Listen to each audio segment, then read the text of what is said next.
So we covered on this show recently that the IDF carried out a paramedic massacre in Gaza. And there was video of it.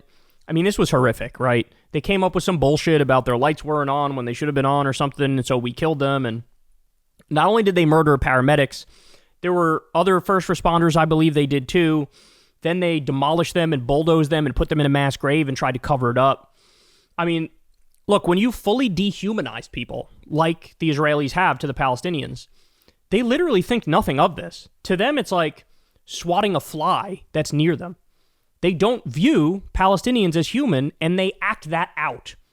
Classic dehumanization, classic genocide stuff here. And this is not the first time they've gone after paramedics. I've broken down the numbers for you guys before, but we're talking about bombing over 30 hospitals, every school in Gaza, UN buildings, World Central Kitchen workers. I told you, this is like hell on earth is what we're witnessing here. That's what these people are doing. Well, now, they somehow, as they always do, they somehow found a way to make it worse. So look at this. This is from Dropsite News. Israeli forces kill 12-year-old eyewitness to Rafah paramedic massacre. Mohammed Bardawal, 12 years old, was shot and killed by Israeli forces in the Mawasi area of Gaza this week. He was one of the only 4 surviving eyewitnesses to the Israeli military's execution of 15 paramedics, rescue workers, and UN staff in Rafah in March 2024. Mohammed had testified that some of the paramedics were shot at point-blank range from 1 meter away. He was also interviewed by the New York Times for their investigation into the massacre, though his most damning claims were omitted from their final report. He and his father, Saeed Bardawal, were abducted by Israeli officer Major Nikolai Asherov and his unit during the killings. The two were later forced to assist in the forced evacuation of Tal al-Sultan. The Israeli military later cited their survival as proof that civilians were not deliberately targeted, while failing to mention that they were spared for operational purposes. Mohammed had been scheduled for a second round of testimony with investigators, this time with pediatric psychologists present. Instead, the 12-year-old war crime witness was killed by Israeli forces. Ladies and gentlemen, this is this sweet little boy right here. There he is. Israel murdered this guy because he saw them committing genocide and was willing to testify as such. I know I've said this a lot before, but I'll say it again. What's happening in Gaza right now is not getting nearly the coverage that it deserves. It's just not. In a world that made sense, this would still be front page news. This would still have breaking segments on TV nonstop. Because on a daily basis, we get stories like this. On a daily basis. I remember back when Israel tried to pretend when the first hospital was attacked, bro, we would never do that. That wasn't even us, bro. That was Islamic Jihad. They're the ones who did that, bro. And there was this fierce debate online. And at the time, I remember thinking, this is the fakest shit I've ever seen in my life. Like, the Zionists are just lying. They're just lying.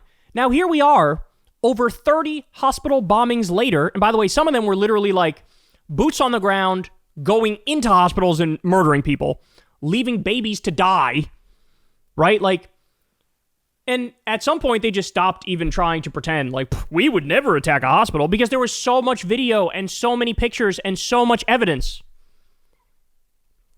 I can't, for the life of me, will never be able to wrap my mind around the idea that some people still say and still believe, bro, they're just targeting Hamas. They're just going after the bad guys. Guys, it was within the first fucking week we learned that they're going to do a total siege of all of Gaza. There's 30 to 40,000 Hamas members in Gaza. There were 2.3 million people in Gaza. That's what's called collective punishment. That's what's called they're all guilty enough. Fuck the women, fuck the children, fuck the innocent men. That's what that is. All right, but I'm still not done, man. I got more for you. Israeli warplanes just launched a series of airstrikes on Gaza European Hospital and the surrounding area. Strikes confirmed by the Palestinian Ministry of Health in Gaza in a statement. حزام ناري استهدف المشفى الأوروبي كما تسمعون الآن.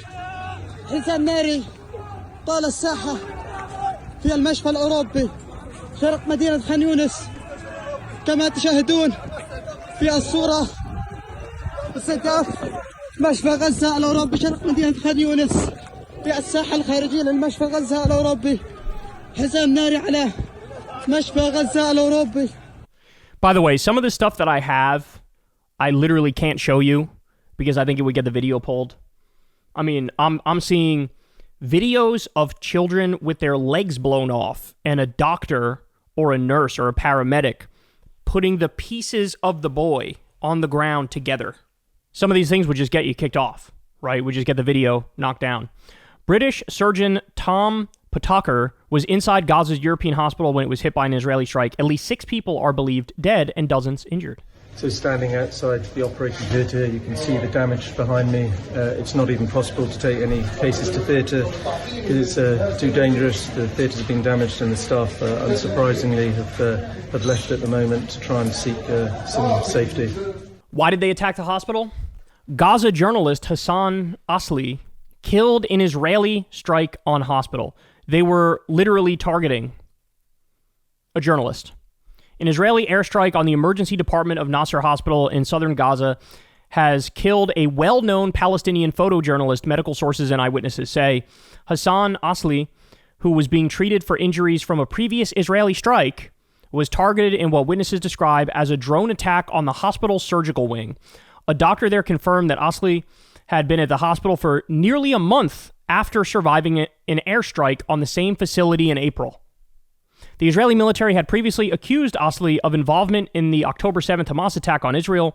The strike in April killed Asli's colleague, Helmi al-Fakawi, and wounded several other journalists. At the time, Ismail al-Thawabta, director of the Hamas-run government media office, said Israel's accusations against Asli were false and that Asli had no political affiliation. The occupations claim that Asli... This is what they do, bro. This is what they do. They go, it was Hamas. They're all Hamas. Everybody's Hamas. They're all Hamas. No, but this guy would live stream the war crimes and they knew, hey, that doesn't look good for us, bro. And so they did multiple assassination attempts and they took him out in a hospital. They've killed so many journalists, I've literally lost count.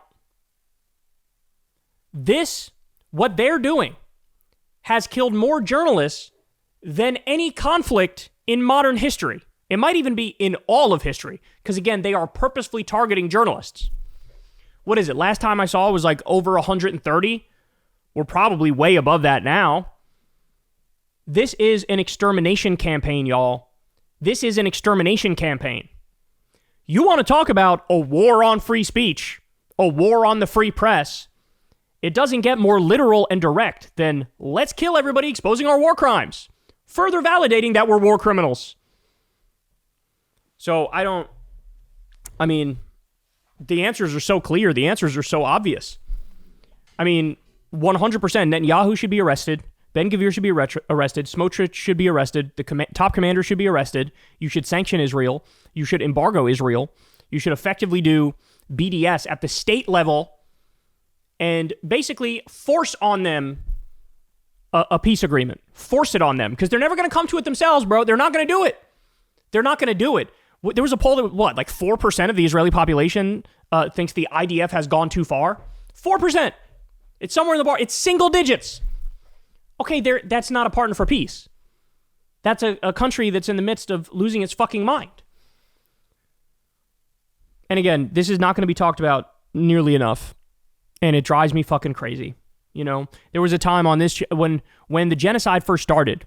Yeah, there were a lot of eyeballs on what was happening, right?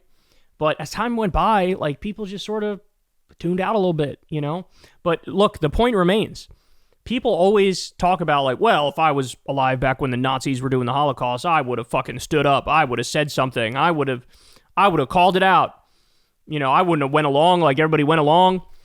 Well, guess what? Now you have an opportunity to know how you would have reacted in that scenario because we're witnessing the modern day version of it right now. Right now.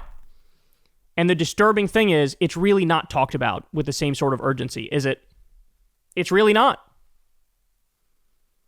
In fact, we're probably at the point where some of you guys are looking at this going, well, hold on. Yeah, don't they kill a journalist every day? Don't they bomb a hospital every day? How is this even news at this point? It's news because humanity has to matter. It's news because these people matter. It's news because they have hopes and dreams and fears, and they have a future, and they have lives, they have loved ones, they have friends, and they're just effectively being wiped out. An annihilation campaign, an extermination campaign, wiped out right in front of our fucking eyes. And this could be any of us. Once we get to a world where we're now in, might makes right, law of the jungle, dog-eat-dog world, there is no international law, there are no human rights, that comes for all of us. None of us are safe in that scenario. Just like we're seeing in the US, where they can round up somebody who has no criminal record and send them to a concentration camp in El Salvador with no hearing. If they can do that to one person, they can do that to any of us. We've lost our goddamn minds, man. We've lost our goddamn minds. To keep arming and funding Israel as they do this, to keep supporting them, is just a stain. And by the way, anybody who would defend this or obfuscate and lie about what Israel is doing here, they're basically just a Nazi. We just got to call it what it is. They're just a Nazi. They might not think of themselves that way, but they are that. Because they're justifying Nazi ideology. Hey y'all, do me a favor and like and subscribe. It helps out big time in the algorithm. Click the bell as well for notifications when videos drop. And watch that video on screen right now. You know you want to.